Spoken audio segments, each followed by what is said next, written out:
ইফালে মৰাণৰ জৰুৰীকালীন অৱতৰণ ক্ষেত্ৰ অৰ্থাৎ ELFত ভাৰতীয় বায়ুসেনাৰ বিমানে পৰীক্ষামূলকভাৱে অৱতৰণ কৰি ৰচনা কৰিলে এক নতুন ইতিহাসৰ। আজি প্ৰথমখন কাৰ্গো বিমান সফলতাৰে অৱতৰণ কৰে পুৱা 9:30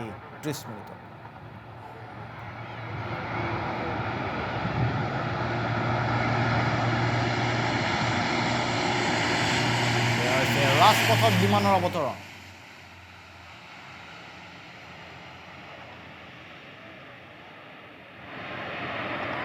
আৰু ইয়াৰে কিছু সময়ৰ পিছতে অৱতৰণ কৰিলে বায়ুসেনাৰ কেইবাখনো শক্তিশালী যুঁজাৰু বিমানে।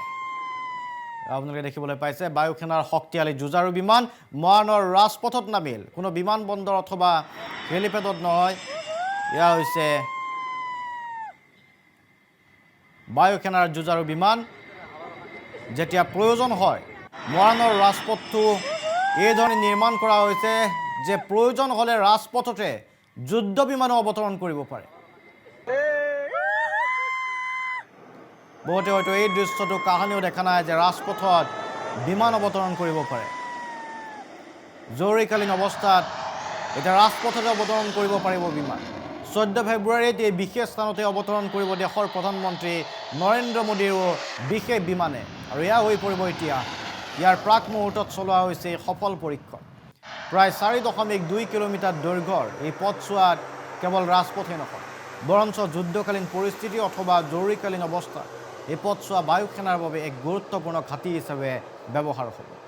এই ৰানৱেত ৰাফেল, সুখয়, হাৰকিউলিছ আৰু কাৰ্গো বিমানৰ দৰে বিশাল বিমান আৰু হেলিকপ্টাৰ সফলভাৱে অৱতৰণ কৰাৰ লগতে পুনৰ উৰা মাৰিব পাৰিব।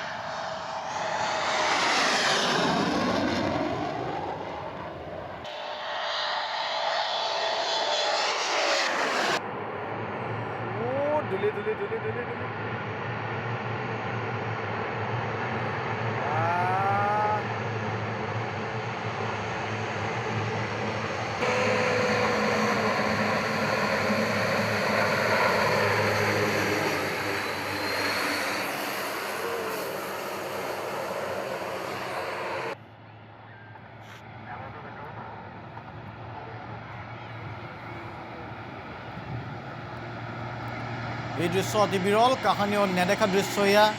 মৰাণৰ ৰাজপথত মৰাণবাসীয়ে কেতিয়াও এনেকুৱা দৃশ্যৰ সন্মুখীন হোৱা নাছিল, কেতিয়াও এনেকুৱা দৃশ্যৰ সাক্ষী হোৱা নাছিল। আৰু আজি পৰীক্ষামূলকভাৱে অৱতৰণ কৰাৰ মুহূৰ্তত সাক্ষী হৈ ৰ'ল মৰাণবাসী। প্ৰধানমন্ত্ৰী নৰেন্দ্ৰ মোদীৰ বিশেষ বিমানো এতিয়া অসমৰ মৰাণৰ ৰাজপথত অৱতৰণ কৰিব।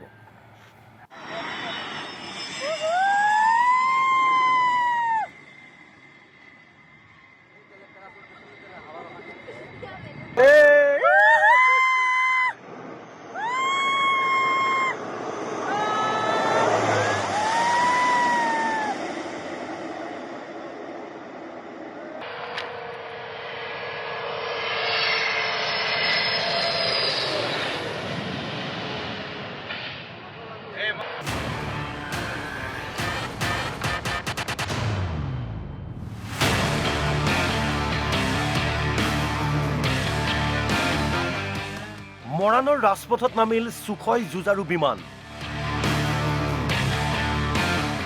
অৱতৰণ কৰিলে বায়ুসেনাৰ বিশাল কাৰ্গো বিমান।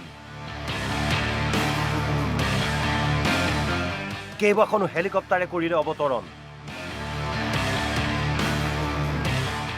বিশাল ৰাজপথ হৈ পৰিল ৰানৱে। এয়া ৰাষ্ট্ৰীয় ঘাইপথৰ মৰাণ বাইপাছৰ দৃশ্য। ঘাইপথত নিৰ্মাণ কৰা ELF অৰ্থাৎ জৰুৰী অৱতৰণ ব্যৱস্থাত অৱতৰণ আৰু উৰণ বায়ুসেনাৰ কেইবাখনো বিমানৰ।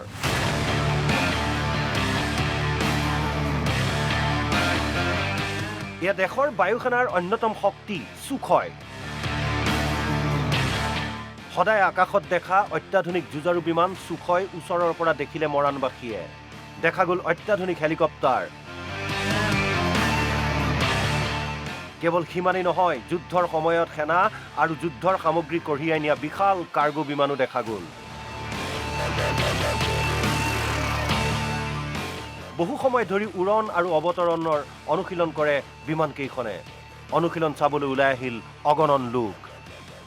প্ৰায় 9:30 বজাত প্ৰথমখন ইয়াত এখন কাৰ্গো বিমান ইয়াত অৱতৰণ হৈ গ'ল, সুন্দৰভাৱে অৱতৰণ হৈছে। যি আমাৰ বহুত মৰাণবাসী ৰাইজৰ কাৰণে বহুত এটা গৌৰৱৰ দিন। এয়াৰফিল্ড ইতিমধ্যে সাজু হৈছে আৰু আজি পুৱা 9 বজাৰ পৰা ইয়াত আপোনাৰ এতিয়ালৈকে বৰ্তমান 5খন মানে হেলিকপ্টাৰ 2খন, ফাইটাৰ 2খন আৰু এখন আপোনাৰ মালবাহী এখন পৰিছে। আমি আচলতে মোবাইলত বা টিভিত দেখি থাকোঁ, আজি ঘৰৰ ওচৰত নিজৰ জেগাত নিজৰ গাঁৱত পৰিছে, খুব এটা ভাল লাগিছে, ঐতিহাসিক দিন এটা। 4.2 কিলোমিটাৰ দীঘল এই ELF দেশৰ প্ৰতিৰক্ষাৰ ক্ষেত্ৰত এয়া গুৰুত্বপূৰ্ণ সংযোজন। এই ELF-এ শক্তি বৃদ্ধি কৰিলে ভাৰতীয় বায়ুসেনাৰ। অহা 14 ফেব্ৰুৱাৰী অৰ্থাৎ শনিবাৰে মৰাণত উপস্থিত হ'ব প্ৰধানমন্ত্ৰী। দিল্লীৰ পৰা চাবুৱাৰ বায়ুসেনাৰ ঘাটিত উপস্থিত হ'ব মোদী। তাৰ পাছত বিশেষ বিমানযোগে অৱতৰণ কৰিব মৰাণৰ এই ৰাজপথত।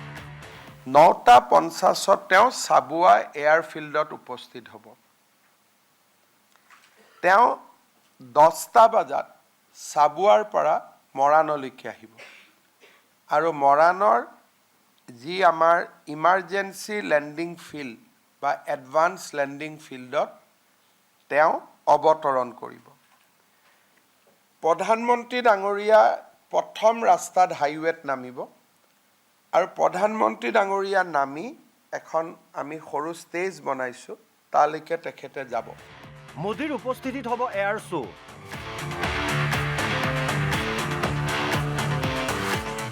16খন বিমানে অংশ ল'ব এই এয়াৰ শ্ব'ত। থাকিব সুখয়, ৰাফেলৰ লগতে অন্য যুঁজাৰু বিমান। আধা ঘণ্টা সময়ৰ ভিতৰত 16খন বিমান, কিছুমানে লেণ্ড কৰিব, কিছুমান ওপৰত উৰিব। ৰাফেল, সুখয়, এই গোটেই ইণ্ডিয়ান এয়াৰফ'ৰ্চৰ যিমানখিনি বিমান আমি গুৱাহাটীত দেখিছিলোঁ, গুৱাহাটীৰ এয়াৰ শ্ব'ত, সেই গোটেইবিলাক বিমানে হয় আকাশৰ পৰা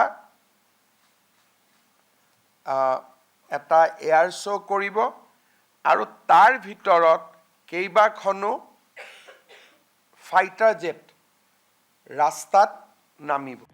মৰাণৰ পৰা গুৱাহাটীলৈ আহিব মোদী। বিমানবন্দৰ নহয়, ৰাজপথৰ পৰাই উৰিব মোদীৰ বিমান। গুৱাহাটী এয়াৰপৰ্টত আহিবৰ কাৰণে তেওঁ বিমানবন্দৰত নাযায়, মৰাণৰ ৰাস্তাৰ পৰাই তেওঁ উঠিব আৰু গুৱাহাটীলৈকে আহিব। তেওঁ ডিব্ৰুগড় বিমানবন্দৰতো নাযায়, চাবুৱাতো নাযায়। He will take off from the Moran ELF by IF flight 130 C-130. মুঠতে 4 লেনযুক্ত ৰাষ্ট্ৰীয় ঘাইপথত নিৰ্মাণ কৰা এই ELF অসমৰ বাবে গৌৰৱ। দেশৰ প্ৰতিৰক্ষাৰ এক গুৰুত্বপূৰ্ণ অংগ হৈ পৰিল মৰাণ।